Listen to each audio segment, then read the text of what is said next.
वैष्णव भक्त हुए श्री रैदास जी। नाम सुना रैदास जी का? रैदास जी एक बार स्नान कर रहे थे नदी में, तो स्नान करते हुए उनको ठाकुर जी का एक विग्रह नदी में प्राप्त हुआ। उस विग्रह को ले जाकर के श्री रैदास जी ने खूब सुंदर उसकी सेवा पधरा ली। रैदास जी की कुटिया पता है कैसी थी? रैदास जी की जो कुटिया थी, उस कुटिया में ही कोने, जो कोने होते हैं ना घरों में कोने होते हैं, ऐसे कोने के उन्होंने नाम रखे थे। एक कोना उसका नाम बद्रीनाथ, एक कोना उसका नाम रामेश्वरम, एक कोना उसका नाम द्वारिका, खिड़की जहां है उसका नाम जगन्नाथपुरी, द्वार का नाम वृंदावन, ऐसे करके उन्होंने घर के हर कोने का नामकरण किया हुआ था। क्यों किया था नामकरण? जब भी उनका मन होता था, भजन करते करते मन होता द्वारिका जाना है, तो तुरंत उस कोने में जाके बैठ जाते जिसका नाम द्वारिका है, और यही भाव रखते कि मैं द्वारिका में बैठा हूं।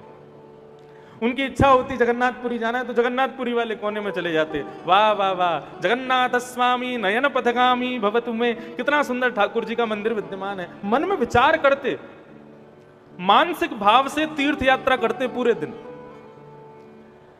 अपने ठाकुर जी जो उनको नदी में प्राप्त हुए, उनको घर लेकर के आए, खूब उनका सेवा, खूब उनका श्रृंगार, खूब बढ़िया सब पधराने लगे। ठाकुर जी से कहते, ठाकुर जी चलो आज आपको जगन्नाथपुरी घुमा के लाऊं, तो ठाकुर जी को ले जाते। ठाकुर जी चलो आज द्वारिका चलो, तो द्वारिका ले जाते। ऐसे करके सेवा करते अपने ठाकुर जी की। लेकिन एक बार रैदास जी की इस पावन सेवा को देख करके कुछ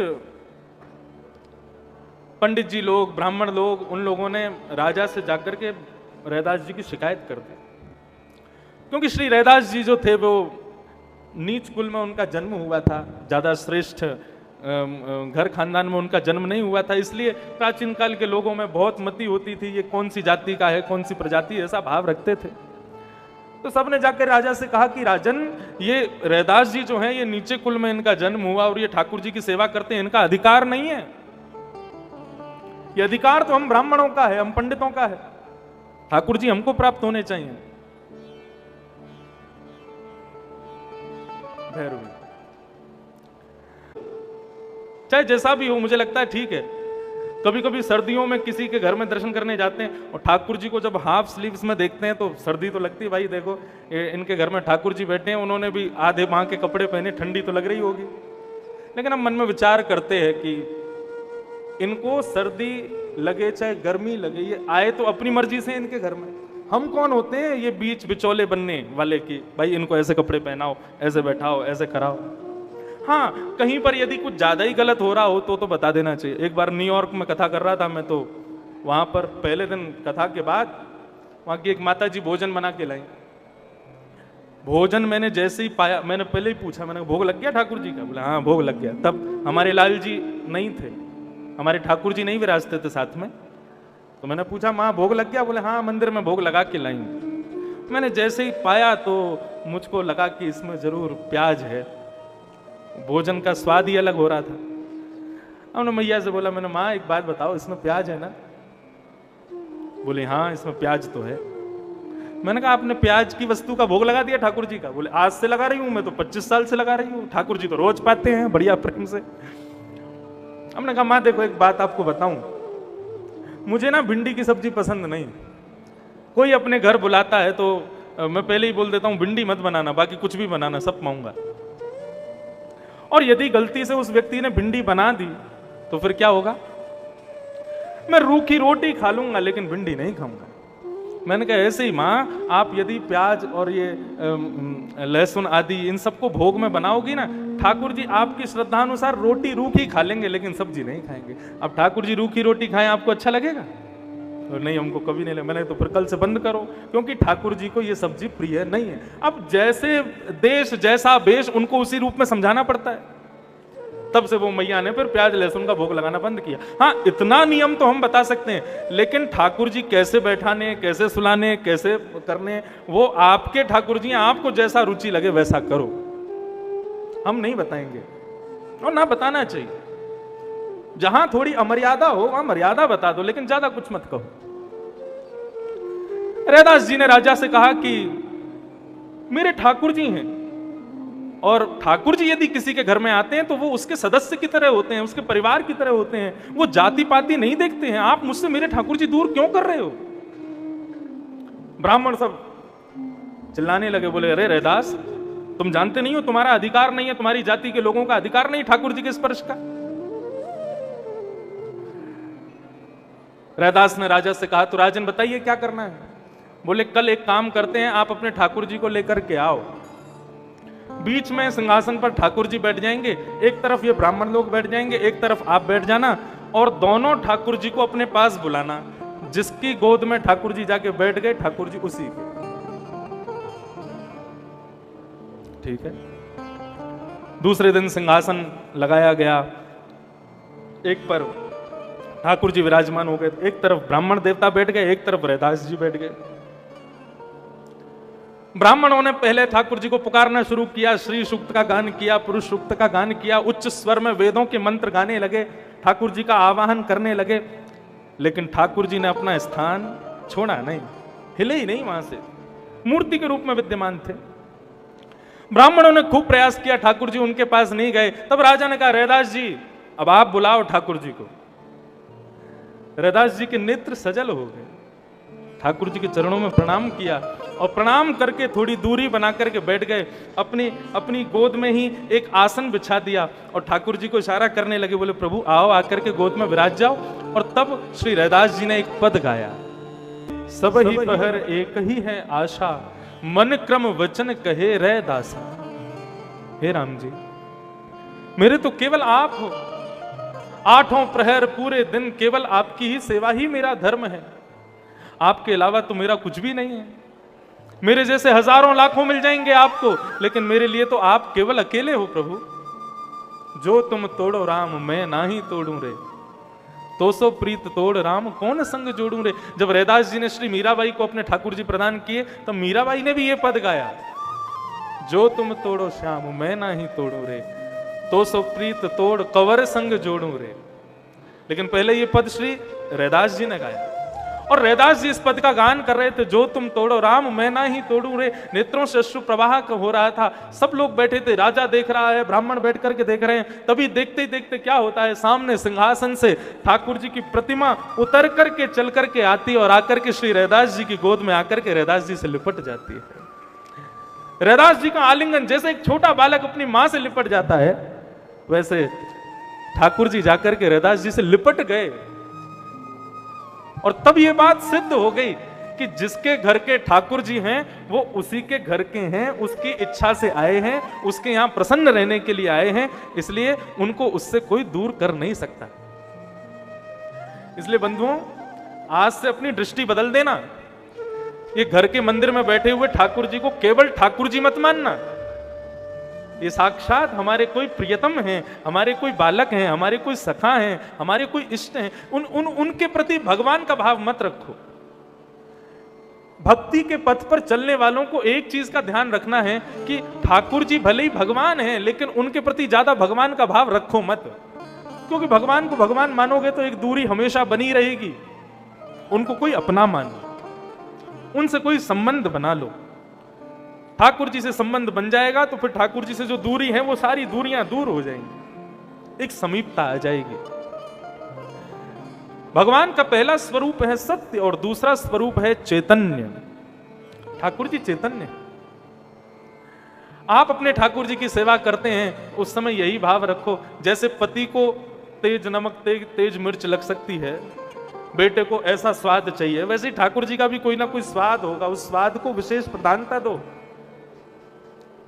थाली जब सजाओ ना भोग की, तो उसमें माखन मिश्री जरूर रखो, और माखन मिश्री वाली जो कटोरी है, थाली ठाकुर जी के सामने रखते समय उसको सबसे आगे रखो। ठाकुर जी पहले वो खाएंगे, उसके बाद कुछ नमकीन खाएंगे, फिर कुछ मीठा खाएंगे, फिर कुछ नमकीन खाएंगे। इस तरीके से थाली सजाओ ठाकुर जी की। सेवा में अपनत्व कब आता है? जब ठाकुर जी से कोई संबंध हो जाता है। ठाकुर जी से यदि कोई संबंध नहीं है ना, तो आप सेवा में कभी अपनत्वता सेवा करोगे। जैसे आजकल माताएं क्या करती हैं, छोटे छोटे बच्चों को ध्यान रखने के लिए आया को रखती हैं। बड़े घरों में एक आया रहती है, बोले आया क्या है? बोले ये एक प्रकार से बच्चे की दूसरी मां समझ लो। बच्चा कब सोएगा, कब उठेगा, कब क्या खिलाना है, सब वो वही करती है, आया ही करती है। लेकिन आप कितनी भी महंगी दक्षिणा देकर के आया रख लेना, कितने भी महंगे पैसे देकर के आया रख लेना, जितना प्रेम उस पुत्र को, उसको जन्म देने वाली मां कर सकती है, वो आया कभी नहीं करेगी। ठीक वैसे ही बंधुओं, ये आया वाली सेवा मत करो ठाकुर जी की। एक मातृ भाव से, एक मित्र भाव से, एक प्रेम भाव से ठाकुर जी की सेवा करो। हम लोगों की सेवा अभी कैसी आया वाली सेवा है। ठाकुर जी को उठा दिया, घंटी घुमा दी, उसके बाद ठाकुर जी के आगे चना चनोरी रख दिए, एक अगरबत्ती जला दी, और मंदिर में एसी नहीं लगा, कूलर नहीं लगा, कोई नहीं, पंखा में ही बैठे हैं ठाकुर जी, उसी में ही गुजर बसर करें अपना। सामने चना चनोरी रखे हैं, मिष्ठान रख देते हैं, उसमें चींटी लग जाती हैं, वही ठाकुर जी पा रहे हैं। ऐसा नहीं। ठाकुर जी की सेवा में अपनत्वता तभी प्रकट होगी जब ठाकुर जी के प्रति कोई संबंध होगा। ठाकुर जी से कोई संबंध बनाओ। तो ठाकुर जी का पहला स्वरूप सत्य, दूसरा स्वरूप चैतन्य, और ठाकुर जी का तीसरा स्वरूप है आनंद। जैसे ही आपने ठाकुर जी को अपना माना नहीं कि ठाकुर जी आनंद देने लगेंगे, फिर सुख देने लगेंगे। इस संसार में हर वस्तु आपको सुख दे सकती है, आनंद कोई नहीं दे सकता। सुख में और आनंद में बहुत बड़ा डिफरेंस है। सुख किसे कहते हैं? संसार की कोई व्यवस्था, उसको सुख कहते हैं। आप सोफे पर बैठे हो, क्या लग रहा है? बोले सुख मिल रहा है। पंखा चल रहा है, कूलर चल रहा है, बढ़िया सुगंधी आ रही है, बढ़िया बंशी बज रही है, मधुर मधुर संगीत चल रहा है, सुख मिल रहा है। लेकिन यदि कथा शांत हो जाए ना, बंशी बजती रहे, कूलर चलते रहे, सोफे पे बैठे रहोगे, आधे घंटे बाद बोरियत होने लगेगी। क्यों? जो जो वस्तु आपको सुख दे रही है वही आपको फिर धीरे धीरे कष्ट देने लगेंगी। आपका मन उच्चाटित होने लगेगा, फिर मन कर कहीं बाहर जाएं, कहीं और जाएं, कहीं और जाकर के बैठें। क्यों? क्योंकि संसार की प्रत्येक वस्तु केवल सुख देती है। आपके मन को थोड़ी देर खुश रख सकती है, लेकिन लाइफ टाइम एंजॉयमेंट वो नहीं दे सकता आपको। ये जो आनंद है, ये आनंद कहां प्राप्त होगा? ठाकुर जी की कथा में प्राप्त होगा, ठाकुर जी के दर्शन में प्राप्त होगा, ठाकुर जी की लीला श्रवण में प्राप्त होगा। ये आनंद प्राप्त कराएगा। आज तो पहला दिन है, आप लोग थोड़ा मुझे जान रहे हो, मैं थोड़ा आपको जान रहा हूं। कल परसों से आपको पता भी नहीं चलेगा 4 घंटे कब हो गए। आप ऐसा कहोगे महाराज जी 1 आध घंटे थोड़ी और बढ़ा दो कथा, पता ही नहीं चलता 4 घंटे कब हो जाते। ठीक वैसे ही बंधुओं, ठाकुर जी की कथा, ठाकुर जी का स्वरूप, ठाकुर जी की लीला, ठाकुर जी का प्रसाद, ठाकुर जी की हर वस्तु सुख नहीं देती, वो आनंद देती है। जब हम स्कूल में पढ़ते थे तो फिजिक्स में एक डेंसिटी बताई जाती थी कि जैसे एक लड्डू खाओ, एक लड्डू यदि देखो तो उसको खाने की इच्छा प्रकट होती है। उसको देख करके मन करता है इसको कैसे भी खा लें, हमारी जीभ में पानी आने लगता है, हमारी आंखें बार बार उसको देखने लगती हैं, बुद्धि विचार करने लगती है, अरे इसका स्वाद कितना अच्छा होगा।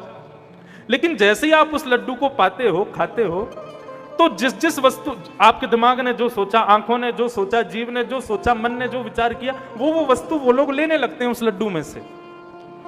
तो क्या होता है, अगला लड्डू जब आप खाने जाते हो तो पहले से थोड़ा कम स्वाद आता है, तीसरा लड्डू जब खाने जाते हो तो दूसरे से भी कम स्वाद आता है, चौथा लड्डू खाने जाओगे तो बिल्कुल ही कम स्वाद आएगा, 5वां लड्डू जब सामने रखा जाएगा तो देखने की इच्छा भी नहीं होगी। क्यों? आपका जो अंग प्रत्यंग है वो धीरे धीरे धीरे धीरे ऊब जाता है उस वस्तु से। संसार की हर वस्तु ऐसी है, उसकी एक लिमिटेशन होती है।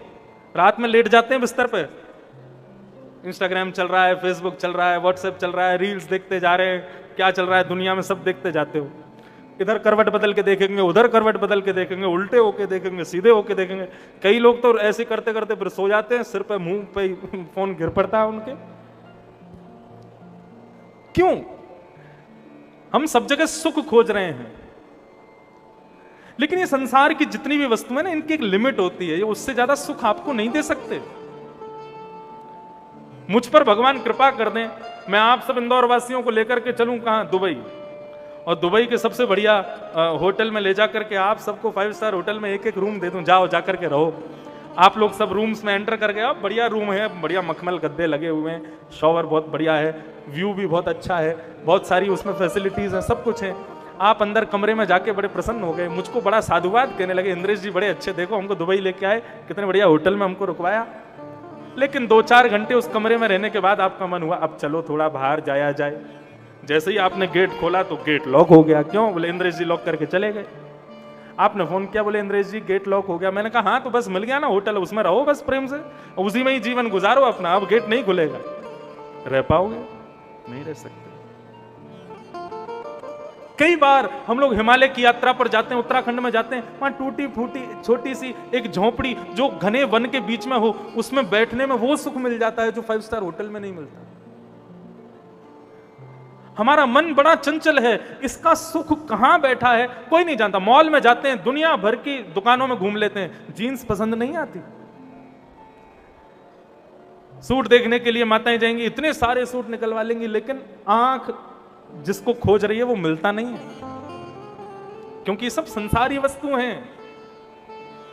लेकिन बंधुओं, ठाकुर जी की कथा, ठाकुर जी का दर्शन, ठाकुर जी से मिलित कोई भी वस्तु यदि एक बार आपको सुहा गई ना, वो सुख नहीं देगी, वो फिर आनंद प्रदान करेगी, और वो आनंद कभी नष्ट नहीं होगा, कभी समाप्त नहीं होगा। वहां पर फिजिक्स खत्म हो जाती है, उसकी डेंसिटी नष्ट हो जाती है, फिर वो कभी आपका आप जितना उसको भोगोगे, जैसे कहते हैं ना पानी पीने से प्यास कम होने लगती है, लेकिन ऐसा कभी सुना आप जितना पानी पी रहे हो उतनी प्यास बढ़ रही है?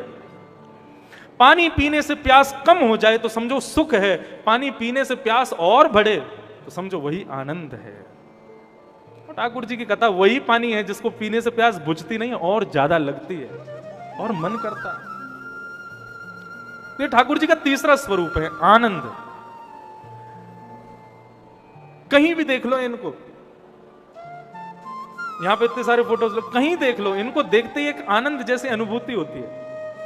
किसी का पिक्चर देख करके, किसी की फोटोग्राफ देख करके कई बार नेगेटिव वाइब्स भी आती हैं, लेकिन आप इनको जहां कहीं देखोगे वहीं देख करके आनंदित हो जाते हैं, वहीं देख करके प्रसन्नता होती है, बहुत पॉजिटिव लगते हैं ये।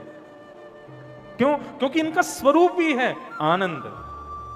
नंद घर कृष्ण भयो, यशोदा घर लाला भयो, कोई नहीं गाता नंद घर आनंद भयो, जय कन्हैया लाल।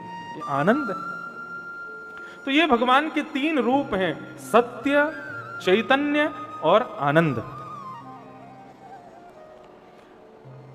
ये 3 रूप है। भगवान के 3 कर्म हैं, विश्वोत्पत्त्यादि हेतवे, विश्व की उत्पत्ति करना, विश्व का पालन करना और विश्व का संहार करना। ये 3 भगवान के काम हैं। तापत्रय विनाशाय श्री कृष्णाय वयं नुमः। 3 प्रकार के तापों को जो दूर कर देते हैं। अब देखो, एक मेरी बात सुनिएगा बहुत ध्यान से। भगवान कभी भी कष्टों को, दुखों को दूर नहीं करते। आप यदि ऐसा विचार करो कि भगवान की शरण में जाने से, भगवान के सन्मुख बैठने से हमारे जीवन में फिर कभी कोई आपत्ति नहीं आएगी, विपत्ति नहीं आएगी, कष्ट नहीं आएंगे, दुख नहीं आएंगे, ऐसा कभी नहीं हो सकता। दुख तो आपको भोगना ही पड़ेगा, कष्ट तो जीवन में आएगा ही आएगा। बस इतना होगा, ठाकुर जी की सन्निधि में बैठने से उस दुख से जूझना कैसे है वो आपको पता चल जाएगा, उस दुख से लड़ना कैसे है, उस संकट से डट के सामना करना कैसे है, वो आपको प्राप्त हो जाएगा। मतलब ट्यूशन टीचर पढ़ा रहेगा तो उससे आप क्लास में फर्स्ट आ जाओगे ऐसा जरूरी नहीं है, लेकिन हाँ, ट्यूशन टीचर के पढ़ाने से क्लास में फर्स्ट आया कैसे जाए ये जरूर पता चल जाएगा। ठीक वैसे ही भगवान हैं, उनकी शरण में जाने से आपके कष्ट दूर हो जाएंगे। दूर नहीं होंगे, कष्ट तो आएंगे, लेकिन उन कष्टों से लड़ा कैसे जाए, उनका सामना किया कैसे जाए, ये पता चल जाएगा। और पता ना भी चले तो आप अपने आप ही ऐसा कुछ कर बैठोगे कि वो अपने आप दुख समाप्त हो जाएगा। ठाकुर जी ऐसी कृपा करते हैं। खेल यहीं तो बिगड़ता है, हमारे सामने दुख आ जाता है और हम सोच विचार में पड़ जाते हैं अब हमको क्या करना चाहिए। कई लोग सोचते रहते हैं, कई उस दुख से भाग जाते हैं, लेकिन हमको करना क्या है, डट के सामना करना है, लड़ना है, उससे आगे निकलना है। वो कैसे प्राप्त होगा? ठाकुर जी की सन्निधि से प्राप्त हो जाएगा। मीराबाई के जीवन में कम कष्ट नहीं थे, लेकिन मीराबाई अपने समस्त कष्टों को ऐसे पार करती चली गई जैसे कोई गाय के खुर का गड्ढा। क्यों? क्योंकि ठाकुर जी थे उसके साथ।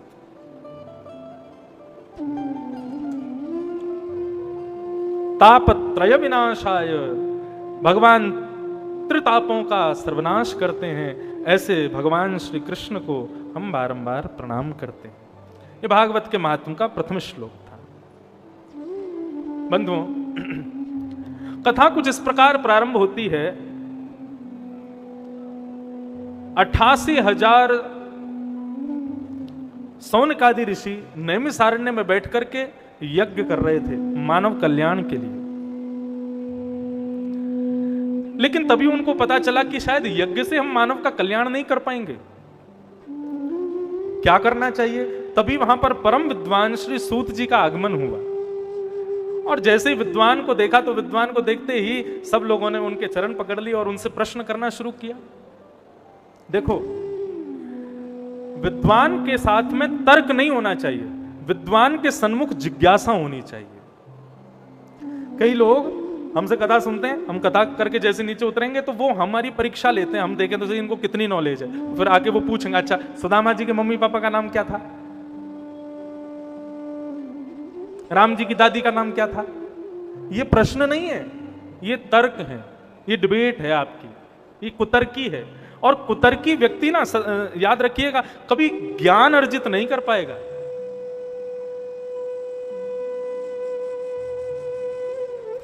ज्ञान यदि आपको चाहिए तो उसके लिए आपके भीतर जिज्ञासा होनी चाहिए। जैसे कहते हैं ना कि शेरनी का दूध सोने के पात्र में टिकता है, वैसे ही ज्ञान जो है ना, ये जिज्ञासा के पात्र में टिकता है। जब तक जिज्ञासा मन में नहीं होगी तब तक नहीं टिकेगा। हाँ, कभी कभी संदेह होता है हमको। पहले हमने एक प्रश्न एक महाराज जी से किया, उन्होंने ऐसा बताया, क्या ऐसा ठीक है? ऐसा भी किया जा सकता है। लेकिन जो तर्क है ना, ये तर्क ये अच्छा नहीं है। जिज्ञासा अच्छी है। विद्वानों के प्रति जिज्ञासा रखो। अच्छा, एक बात और मैं कह दूं, अब तक अभी जितने लोगों ने पांव छू लिए, अब हमारे पांव मत छूना। हम पांव छुपाते नहीं है अपने कभी, लेकिन कई जगह क्या होता है कि लोग नहीं मानते, उनको ऐसा लग जाता है महाराज जी अपने एटीट्यूड में रहते हैं, पांव नहीं छूने देते। ऐसी बात नहीं है। आप हमारे कथा के नित्य श्रोताओं से पूछ लो, मैं कभी पांव नहीं छूने देता। क्यों? उसके पीछे कई कारण हैं। हमारा मानना ऐसा है कि जब तक महाराज लोगों से आप जिज्ञासा नहीं करो तब तक आपको प्रणाम का अधिकार नहीं है। जब उनसे कुछ प्राप्त कर लो, उनसे आपकी जिज्ञासा का समाधान हो जाए, तब उनको प्रणाम करो। और प्रणाम भी छू करके नहीं होना चाहिए, प्रणाम दूर से ही होना चाहिए। दूर से ही सर झुकाओ, दंडवत कर लो, छू करके प्रणाम। उससे पता क्या होता है? जिसको हम प्रणाम करते हैं, जिसके पांव छूते हैं, उसके पुण्य निकल के हमारे अंदर आ जाते हैं। यदि आपने हमको प्रणाम किया तो हमारे पुण्य सब खत्म हो जाएंगे, इसलिए दूर से ही प्रणाम करो। इसलिए हम ज्यादा पैर छूने नहीं देते। हाँ, गिनती के 2-4 तो पुण्य करते हैं हम, वो भी आप ले जाओ, इसलिए दूर से ही प्रणाम अच्छा है। अच्छा, प्रणाम किसको करना चाहिए?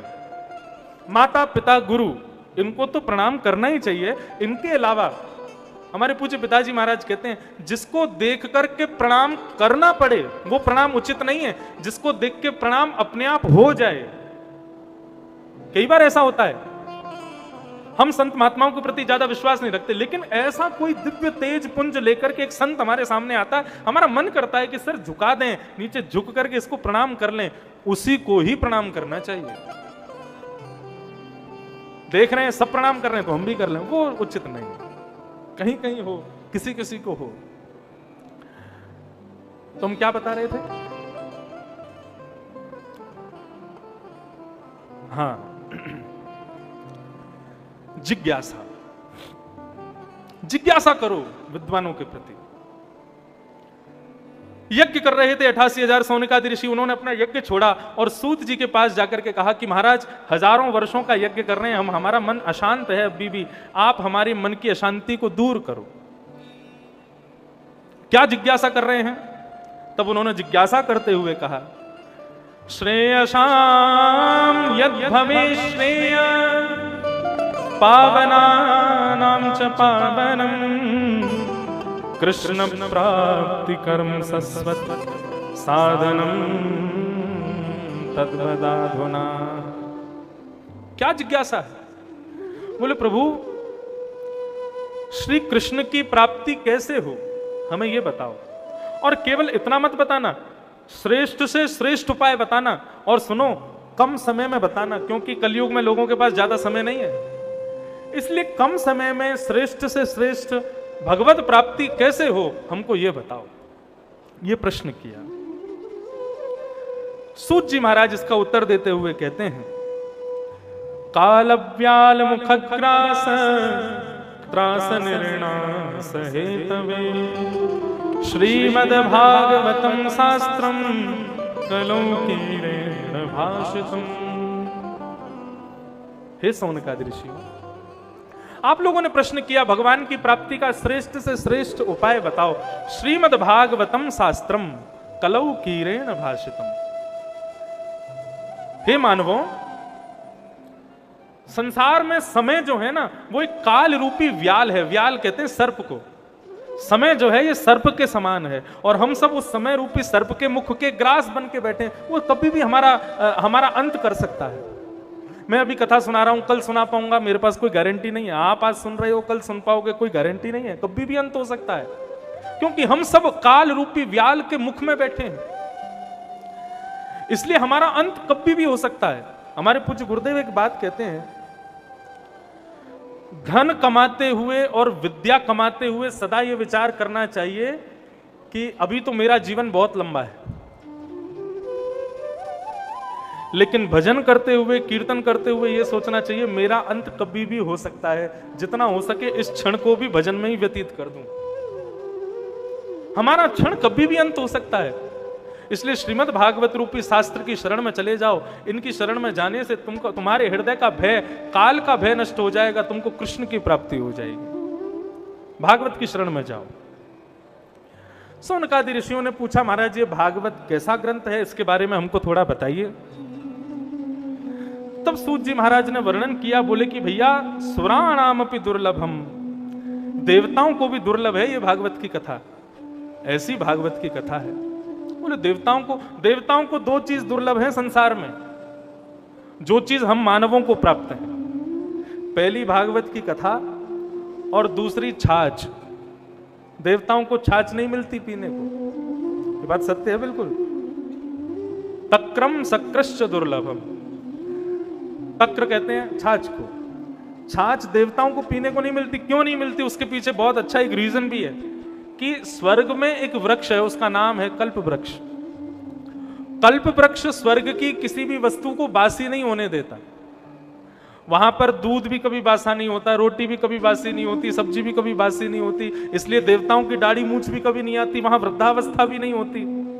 इसलिए वहां पर दूध कभी बासा होता नहीं, दूध कभी खट्टा होता नहीं, इसलिए छाछ कभी बनती नहीं, देवताओं को पीने को मिलती नहीं। इसलिए आज्ञा की गई है शास्त्रों में, तक्रम सक्रश्च दुर्लभम। देवताओं को छाछ नहीं मिलती पीने को, और भागवत की कथा भी नहीं मिलती सुनने को। क्यों नहीं मिलती भागवत की कथा? क्योंकि देवता सब बहुत व्यस्त हैं अपने कार्यों में। सूर्य को पूरे दिन संसार को रोशनी प्रदान करनी है, चंद्रमा को शीतलता प्रदान करनी है, वायु को वायु देनी है, वरुण को जल प्रदान करना है। सब व्यस्त हैं, इनके पास एक क्षण का भी अवकाश नहीं है जो ये कथा सुन सकें। ये दोनों वस्तु मानवों को मिली है, भागवत और छाछ। इसलिए खूब जम के कथा सुनो, खूब छाछ पियो। हाँ, और गर्मियों में चाय मत पियो, छाछ पियो। लेकिन हाँ, याद रहे कथा से 2 घंटे पहले पी लेना। कहीं कथा से तुरंत पहले पी के आओगे तो फिर कथा में आके सोते रहोगे। छाछ में एक थोड़ा सा ना नशा होता है। यदि भोजन के बाद भोजनांते पिबेत तक्रम, भोजन के अंत में यदि छाछ पी लो तो उसके बाद में महाराज 2 पैग लगाने वाले को भी इतना नशा नहीं होता जितना भोजन के बाद छाछ पीने वाले को हो जाता है। उसको लगता है मुझे बिस्तर मिले मैं सो जाऊं। इसलिए 12 बजे भोजन में ही छाछ पी लेना, ताकि 2 बजे तक तुम फिर से उठ जाओ। छाछ पियो, ठाकुर जी को भी बहुत प्रिय है। दही, मठा, मक्खन ठाकुर जी खूब पाते हैं, देवताओं को दुर्लभ है। और फिर दूसरा क्या है? बोले भागवत रूपी अमृत का पान करो। तो ऐसी श्रीमद् भागवत की कथा है, ये देवताओं को भी दुर्लभ है। प्रश्न हुआ, महाराज ये भागवत की कथा किसने किसको सुनाई सबसे पहले?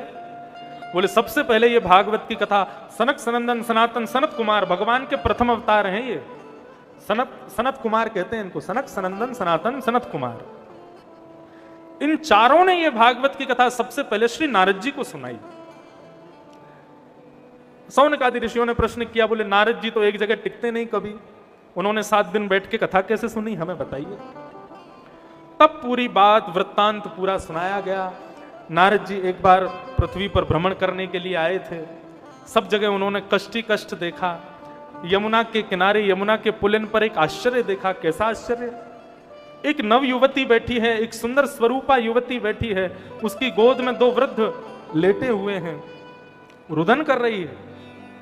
नारद जी ने पूछा कि हे युवती, तुम युवावस्था में इतनी सुंदर, तुम्हारा स्वरूप रुदन कर रही हो और तुम्हारी गोद में 2 वृद्ध लेटे हैं, मैं कुछ समझ नहीं पा रहा, ये दोनों कौन हैं तुम्हारे? तुम्हारे दादा हैं, तुम्हारे पिता हैं, कौन है ये? तब उस युवती ने बताया, अहम भक्ति ख्याता इमो में तनयो मतौ ज्ञान वैराग्य नाम काल योगेन जर्जर। मैं भक्ति हूं और इमो में तनयो मतौ, ये दोनों मेरे पुत्र हैं। ये ज्ञान है, ये वैराग्य है। नारद जी महाराज बोले, कहीं मैं स्वप्न तो नहीं देख रहा? माता युवान और पुत्र वृद्ध, ये कैसे संभव हो सकता है? हे भक्ति महारानी, ये सब वृत्तांत मुझे बताएंगी आप, ये क्या हुआ आपके साथ? आप युवा हो, आपके पुत्र वृद्ध कैसे हो गए? भक्ति महारानी ने बताया, नारद जी, हम लोग समय के अनुसार वृद्ध और युवान नहीं होते। हम जिस नगर में जाते हैं, जिस शहर में जाते हैं, वहां के लोगों में जितनी भक्ति होती है, जितना ज्ञान होता है, जितना वैराग्य होता है, वैसा ही हमारा स्वरूप हो जाता है। हमने पूरे विश्व में भ्रमण किया, लेकिन भ्रमण करते हुए जैसे ही वृंदावन आए, तो वृंदावन आकर के मैं तो युवान हो गई, लेकिन मेरे पुत्र अभी भी वृद्ध हैं। अब बंधुओं ध्यान से सुनना,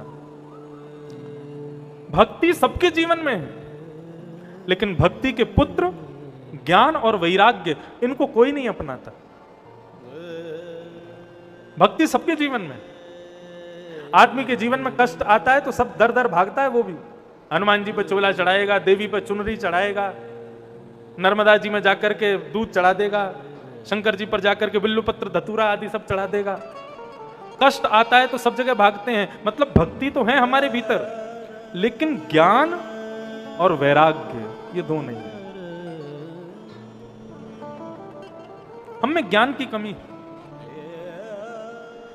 ज्ञान को यहां पर बहुत विद्वत्पूर्ण मत मानिएगा। बहुत विद्वान होना, वेद शास्त्र आदियों का बहुत आपको नॉलेज होना तो ही आप ज्ञानी कहलाओगे, ऐसा नहीं है। ज्ञानी होने का मतलब क्या है? विवेकी होना। विवेक समझते हैं किसे कहते हैं?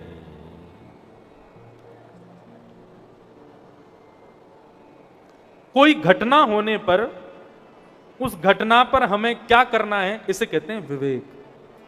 आप लोग फ्लाइट में सफर करते हो तो उसमें जो श्रीमती जी जो माइक पे बोलती हैं, क्या बोलती हैं? दुर्घटना की संभावना जब होगी तो आप सब लोगों के ऊपर से अपने आप ऑक्सीजन मास्क नीचे लटक जाएंगे। लेकिन वो अगली बात क्या कहती हैं? दूसरे की सहायता करने से पहले अपना नकाब जरूर लगा लें। पहले अपना ऑक्सीजन लगा लें, फिर दूसरे की सहायता करें। इसको कहते हैं विवेक। दुर्घटना के समय पर हमारा रिएक्शन क्या होता है, हमारा एक्शन क्या होता है, उसको विवेक कहते हैं। सब कुछ बहुत अच्छा चल रहा है, उस समय तो पता ही नहीं चलेगा कि मानव विवेकी है कि नहीं। जब उसकी प्रतिकूल परिस्थिति आती है ना, प्रतिकूल परिस्थिति में वो क्या एक्शन लेता है, उससे उसके विवेक का पता चलता है।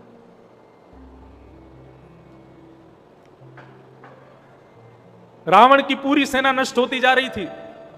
जब कुंभकर्ण को जगाया रावण ने, तो कुंभकर्ण को जब ये बात पूरी पता चली कि क्या चल रहा है, तो कुंभकर्ण ने रावण से कहा कि भैया तुमने किया तो गलत है, मेरे हिसाब से अब तुमको रघुनाथ जी की शरण में चले जाना चाहिए, सीता जी को उनको प्रदान कर देना चाहिए, यही विवेक है। लेकिन रावण नहीं माना। तुम मुझे मत समझाओ मुझे क्या करना है क्या नहीं करना है, मैं जो कर रहा हूं बिल्कुल सही कर रहा हूं। कई बार हमारे विवेक को नष्ट कौन कर देता है? ये ईगो नाम की वस्तु, ये हमारे विवेक को नष्ट करती है। वैष्णव भक्तों में, कथा सुनने वालों में कभी ईगो नहीं हो सकता। और यदि कथा सुनने के बाद भी आपका ईगो मरा नहीं है ना, तो अभी तुमने कथा सुनी ही नहीं है, और सुनो। अभी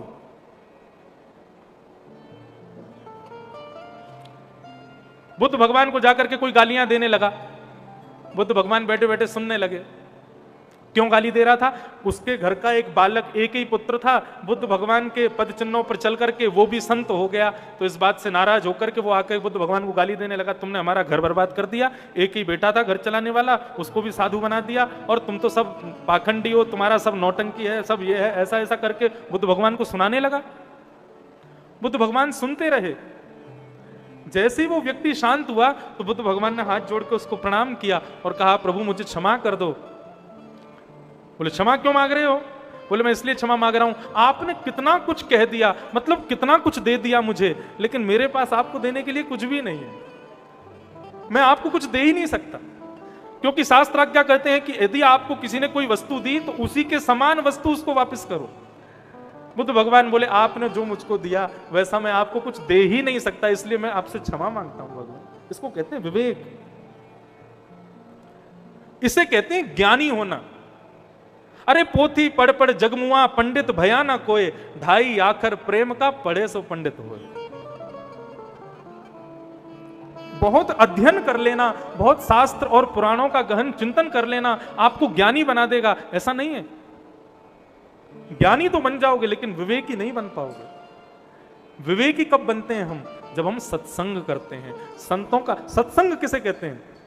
ध्यान से सुनिएगा, सत्संग किसे कहते हैं? सत धन संग इज इक्वल टू सत्संग। अब सत किसे कहते हैं? भगवत संबंधी हर वस्तु को सत कहा जाता है।